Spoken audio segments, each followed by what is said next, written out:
Sandro, o maior exemplo de maniqueísmo está nas religiões.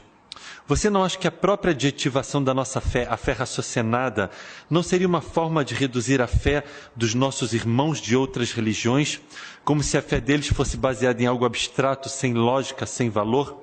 Como fugir desta aparente armadilha de que nós teríamos um suposto monopólio da verdade espiritual? Quando eu conheci a doutrina espírita, eu tinha feito um espiritur antes, né?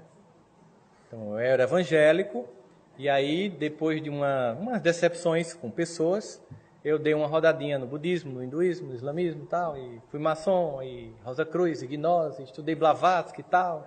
Aí, conheci um centro espírita chamado André Luiz, né? Numa história bem interessante que um dia eu conto para vocês, e estava lá na minha, tipo assim, mais uma religião que diz que só ela tem a verdade.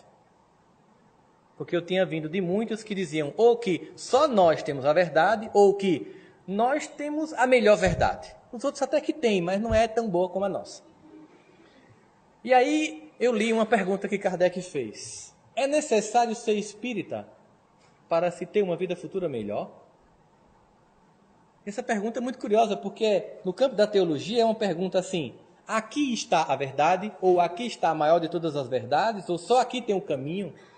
E a resposta foi completamente diferente de tudo que eu tinha ouvido até aquele dia. Se assim fosse, estariam condenados todos os que não tiveram ensejo de conhecer o Espiritismo. Somente o bem garante ao homem uma vida futura melhor. E o bem é sempre o bem, qualquer que seja o caminho que a ele conduza.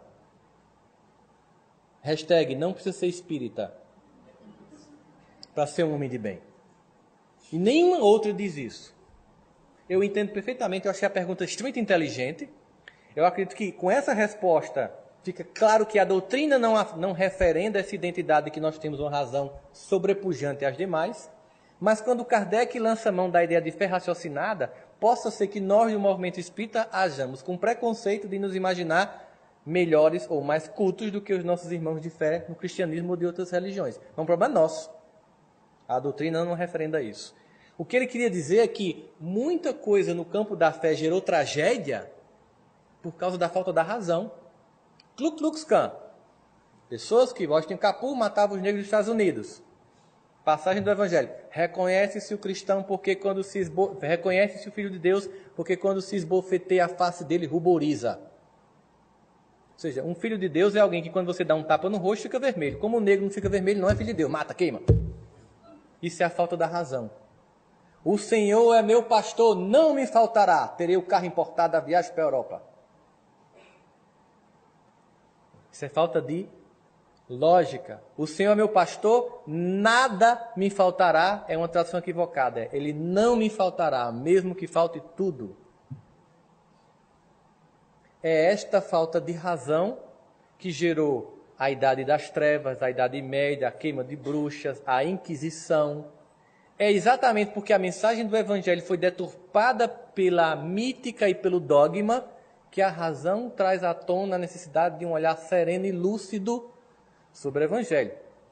Não aquela razão arrogante que se quer ser melhor que a do outro. Porque a vida é cheia de evidências de pessoas extremamente cultas, com muito conhecimento e comportamento extremamente infantil. E eu conheço pessoas que nem alfabetizadas são e pautam a vida com uma maturidade e uma dignidade impressionantes. E eu tenho certeza que muitos de vocês experimentam a mesma coisa. Pessoas cultas, extremamente infantis, e pessoas sem conhecimento acadêmico e extremamente grandiosas. Porque cultura, ela ajuda, mas não transforma a moral de ninguém. Muito pelo contrário, às vezes o excesso da cultura dá uma arrogância que faz com que você se auto-justifique. Talvez aí sim a pergunta seja inteligente. Nós não podemos achar que nós somos superiores aos nossos irmãos do campo da fé, porque nós buscamos uma razão que muitos deles não buscam. Isso não nos torna melhor. É o bem, e somente o bem, que vai nos tornar melhor do que os outros. E quanto melhor a gente fica, menos a gente acha que é melhor que o outro, porque a gente entende que aquele irmão está num ponto que a gente já teve e que a gente vai trazer ele para caminhar com a gente também.